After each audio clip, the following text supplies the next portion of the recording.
የኢራን አሜሪካ ትንቅንቅ ከሆርሙዝ ወደ ቀይ ባህር እየሰፋ ነው። ሌላ ዙር የጦርነት ስጋት እየታየ ያለው በወሳኙ የዓለም ጉሮሮ ነው። ሆርሙዝን በመዝጋት ከባድ ፉክክር ውስጥ የሚገኙት ኢራንና አሜሪካ ወደ ዳግም ጦርነት ከገቡ ግጭቱ ከመካከለኛው ምስራቅ ወደ ምስራቅ አፍሪካ የመስፋት ዕድል አለው። ለዚህ ስጋት ማሳያው የኢራን የጥቃት ስልት ነው። ኢራን ጦርነቱ ተመልሶ ከተቀሰቀሰ ከሆርሙዝ የፊት ለፊት ትንቅንቅ በተጨማሪ በመካከለኛው ምስራቅና በምስራቅ አፍሪካ በሚገኙ የአሜሪካ የጦር ሰፈሮች ላይ ጥቃት ትሰነዝራለች የሚል ግምት አለም።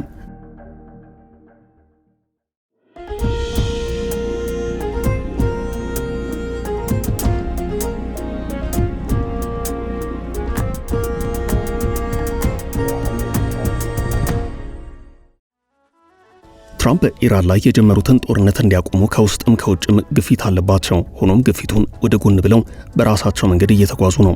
የጦር ግንባራቸውን አስፍተው ሆርሙዝን ማዕከል አድርገው የትንቅንቁ ማዕከል እስከ ቀይ ባህር ድረስ ተስፈንጥረዋል። አንዳንድ አስተያየት ሰጪዎች ቀይ ባህር ላይ ትራምፕ ከኤርትራ ጋር ግንኙነት የመፍጠር ፍላጎት አላቸው እያሉ ነው። ትራምፕ ኢራን ላይ አስልተው ጦርነት እንደከፈቱት ሁሉ በኤርትራም ግንኙነት ድንገተኛ ሆኗል ማለት አይቻልም። ወደ ስልጣን ሲመጡ ለኤርትራ አቻቸው ኢሳያስ አፈወርቂ ደብዳቤ ልከው ነበረም። ይህ በትራምፕ አስተዳደር ዘመን ከኤርትራ መንግስት ጋር ያለው ግንኙነት ሊታደስ እንደሚችል ፍንጭ የሰጠ ነበረም። ሆኖም ትራምፕ ወደ ስልጣን በመጡበት ሰሞን ከጻፉት ደብዳቤ ወዲህ ይህ ነው ተብሎ ሊገለጽ የሚችል ዋሽንግተንና አስመራን የሚያቀራርብ አዲስ ነገር የለም። የትራምፕ አካሄድ ቀይ ባህርን ጭምር ታሳቢ ያደረገው ሆኗል። ትራምፕ እንደሚታወቅ የፖለቲካ ጠባይ ያላቸው እርሱም ግልጽ ናቸው። በእርግጥ ትራምፕ በእቅዳቸው ግልጽ ናቸው። እስካሁን ከተናገሩት ውስጥ አብዛኛውን ሲተገብሩ ታይተዋል። በተለይም በኢራን ጉዳይ ትራምፕ እርስ በርስ የሚጣረስ ንግግር ቢያደርጉም ኢራንን የማንበርከክ ዓላማቸውን ግን አልሸሸጉም። የኢራን ጦርነት ዓላማቸውን በግልጽ ያስቀመጡበት ነው። ትራምፕ ኢራን ላይ ያካሄዱት ያሉት ዘመቻቸው በሀገር ቤት ፖለቲካ ላይ የበዛ ንትርክ ያስከተለ ጉዳይ ሆኗል። ዴሞክራቶች አጥብቀው ይህን ይተቻሉ። የጦርነቱ መራዘም አሜሪካንን እንደሚጎዳ ዴሞክራቶች ያምናሉ። ሪፐብሊካኑ ትራምፕ ደግሞ በተቃራኒው ያስባሉ። አስበውም ጦርነቱን ለመቋጨት አልጣደፍም፣ አታጣድፉኝ እያሉ ነው። በእርግጥ የጦርነቱን ጅማሩና ሂደት የሚቃወሙ የሪፐብሊካን ሴናተሮች እንዳሉም ከዚህ ቀደም የወጡ ዘገባዎች አመላክተዋል። አሁን ትራምፕ ሁለተኛው ዙር ጦርነት ሆርሙዝን ማዕከል አድርገው ለመቀስቀስ የመጨረሻው ምዕራፍ ላይ ሳይደርሱ አልቀረም። የትራምፕን አካሄድ እየተከታተለች አስገራሚ እርምጃዎችን በመውሰድ ትራምፕን የፈተነቻቸው ኢራን የአይበገሬነት ትግሏን አጠናክራ ቀጥላለች። አንበረክካታለሁ ያሉት ትራምፕ ግዙፍ ጦራቸውን በሆርሙዝ ሲያጠናክሩ ኢራን በሆርሙዝ ፈንጂ እያጠመደች ነው። አሳሳቢ ለሆነው ለሆርሙዝ ሰርጥ ፍልሚያ ሁለቱም አካላት ጦር ሜዳቸውን ከመካከለኛው ምስራቅ ወደ ቀይ ባህር እያሰፉ ነው። ኢራን በቀይ ባህር ቀጠና የምትዋጋው በቀጥታ አይደለም። የውክልና ጦርነቱን የሚያካሂዱላት የራሷ ቀኝ እጆች አሏት፣ ሀውቲዎች። ለሌላ ዙር ጦርነት በኢራንና አሜሪካ መካከል ከተቀሰቀሰ ሀውቲዎች በቀይ ባህር ቀጠና ኢራንን ወክለው ይፋለማሉ። ይህንን ከግምት ውስጥ ያስገቡት ትራምፕ ወደ ቀይ ባህር ቀጠና ፊታቸውን አዙረው ለሆርሙዝ ፍልሚያ ተጨማሪ አቅም ለማግኘት የቀይ ባህር ግንባር እየፈጠሩ ይመስላል። የአሜሪካው ፕሬዝዳንት ትራምፕ ኢራንን የመፋለም ዕቅድ ድንገተኛ ሳይሆን ለረጅም ጊዜ ሲዘጋጁበት እንደነበር በውጤት እየታየ ነው። ትራምፕ ኢራንን ለማንበርከክ ሆርሙዝን ማዕከል አድርገዋል። ፕሬዝዳንቱ ኢራን የመጨረሻ አቅም ሆርሙዝ መሆኑን ሲያውቁ ሌላ አቅም እንዳላት አውቀዋል። ሌላኛው የኢራን አቅም ማለትም ከሆርሙዝ በተጨማሪ ለኢራን በቀላል የማይታይ አቅም ቀይ ባህር ላይ አለም። ይህ አቅም ከቀደሙት ዓመታት አንስቶ የኢራንን ጥቅም ታሳቢ ባደረገ መልኩ ሲንቀሳቀስ የቆየው ሀውቲን ይመለከታል። ትራምፕ በቀይ ባህር አዲስ ግንባር የመክፈት አዝማሚያ ማሳየታቸው ለዚህ አስተያየት ማጠናከሪያ ነው። ትራምፕ ዳግም ወደ ስልጣን ሲመጡ ከአሜሪካ ጋር ግንኙነቷን ካሻከረችው ኤርትራ ጋር የዲፕሎማሲ ግንኙነት ለመፍጠር ፍላጎት እንዳላቸው ፍንጭ ሰጥተው ነበረም። ትራምፕ ከዚህ ቀደም ለኤርትራ አቻቸው ኢሳያስ አፈወርቂ ደብዳቤ መላካቸው የዚህ አንደኛው ማሳያ ነው። ትራምፕ ለኢሳያስ አፈወርቂ በላኩት ደብዳቤያቸው አስተዳደራቸው በአሜሪካና ኤርትራ መካከል በመከባበርና ሐቀኝነት ላይ የተመሰረተ ግንኙነት ለመፍጠር ቁርጠኛ መሆኑን አሳውቀው ነበረም። ትራምፕ ለኢሳያስ በጻፉት ደብዳቤያቸው የባይደን አስተዳደር በዓለም ዙሪያ ያደረሰውን አሉታዊ ተጽዕኖ እየቀለበሱ መሆናቸውን አጽንኦት ሰጥተው በመግለጽ አስቀድሞ ከኤርትራ አቻቸው ለተላከላቸው የእንኳን ደስ አለው መልእክት ምስጋና አቅርበዋል። በአፍሪካ ቀንድና በቀይ ባህር ሰላምና ልማትን ለማሻሻል የሚያስችል በሐቀኝነትና መከባበር ላይ የተመሰረተ ግንኙነት በሁለቱ ሀገራት መካከል መልሶ እንዲፈጠር ለማድረግ በደብዳቤያቸው ላይ ገልጸዋል። ኢሳያስ ትራምፕ 47ኛው የአሜሪካው ፕሬዝዳንት ሆነው ሲመረጡ የእንኳን ደስ አለው መልእክት ልከው ነበረም። ይህም በኤርትራና አሜሪካ መካከል ከፍተኛ የዲፕሎማሲ ግንኙነት ውጥረት ሰፍኖ በመቆየቱ ጉዳዩ ትኩረት የሳበ ነበረም። የአሜሪካው ሴኔት ግን ይህን መሰሉን የትራምፕ አካሄድ አልወደደውም። አሁን የኢራን አሜሪካ እስራኤል ጦርነት ከተቀሰቀሰ ጊዜ ወዲህ የኤርትራ ስም የሚነሳበት አጋጣሚ ተፈጥሯል። ጦርነቱ በአሜሪካና ኢራን የ2 ሳምንት የተኩስ አቁም ስምምነት ቆመ። ስምምነቱ ግን አልጸናም። ጦርነቱ ሆርሙዝን ማዕከል አድርጎ ዳግም ሊቀሰቀስ ጫፍ ደርሷል። በዚህ ከባዱ ጥረት ከወደ አሜሪካ አዲስ መረጃ ተሰምቷል። ትራምፕ ለሆርሙዝ ፍልሚያ ካላቸው ዝግጅት ጋር ተያይዞ በቀይ ባህር አዲስ ግንባር የመፍጠር ፍላጎታቸው ኤርትራንም የሚመለከት ሆኗል። በእርግጥ ግንኙነቱ እንደቀደመው ጊዜ ተቃውሞ ሳይገጥሙ አይቀርም። ከዚህ ቀደም ለፕሬዝዳንት ኢሳያስ አፈወርቂ ደብዳቤ መላካቸውን ተከትሎ የአሜሪካ ሴኔት አባላት ተቃውሞ አሰምተው ነበርም። ተቃውሟቸው የኤርትራ መንግስት በሰብአዊ መብት ጥሰት ተጠያቂ ነው፣ አሜሪካ በኤርትራ ጉዳይ የምትከተለው ፖሊሲ ይታወቃል፣ እናም ትራምፕ ከኢሳያስ አፈወርቂ አስተዳደር ጋር ያላቸው ግንኙነት እንዴት ይቃኛል የሚለውን ጥያቄ ውስጥ የሚከት ነበርም። የኤርትራ መንግስት በአሜሪካና በምዕራባውያን ሀገራት በአምባገነንነት ታይቶ በሰብአዊ መብት ጥሰት ስሙ በአሉታ ሲነሳ የቆየ ነው። እርግጥ ኢትዮጵያና ኤርትራ ሲታረቁ ጠቅላይ ሚኒስትር አብይ አህመድ ከኢሳያስ አፈወርቂ ጋር በፈጠሩት ሰላማዊ ግንኙነት ሳቢያ ኤርትራ ለበርካታ ጊዜያት በተለይ በተባበሩት መንግስታት ድርጅት በኩል ተጥሎባት የቆየው የመሳሪያ ሽያጭንና ሌሎች ጉዳዮችን የተመለከቱ ማዕቀቦች ተነስተውላት ነበርም። ሆኖም በመሃል በተቀሰቀሰው የሰሜኑ የትግራይ ጦርነት ሳቢያ በኤርትራም ሆነ በኢትዮጵያ መንግስት ባለስልጣናት ላይ የተጣሉ ማዕቀቦች አሉ።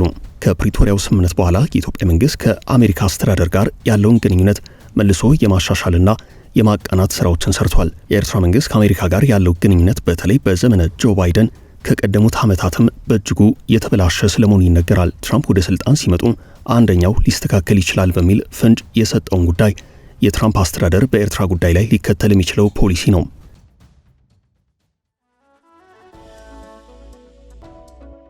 የኤርትራ ኢኮኖሚ በብዙ ማዕቀብ እየተፈተነ ነው። በማዕቀብ የገጠመውን የኢኮኖሚ ፈተና በቀይ ባህርና በዲያስፖራ በሚገኘው ገቢ ለመተካት ይጥራል።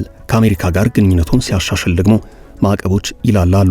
ምንም እንኳን የኤርትራ ተፈላጊነት በአሜሪካ ዘንድ በዚህ የመካከለኛው ምስራቅ ውጥረት ወደ ቀይ ባህር መምጣት አዲስ የዕድል በር ሊከፍት ይችላል ቢባልም በሌላኛው ማዕዘን ግን ሌላ ስጋት አለም።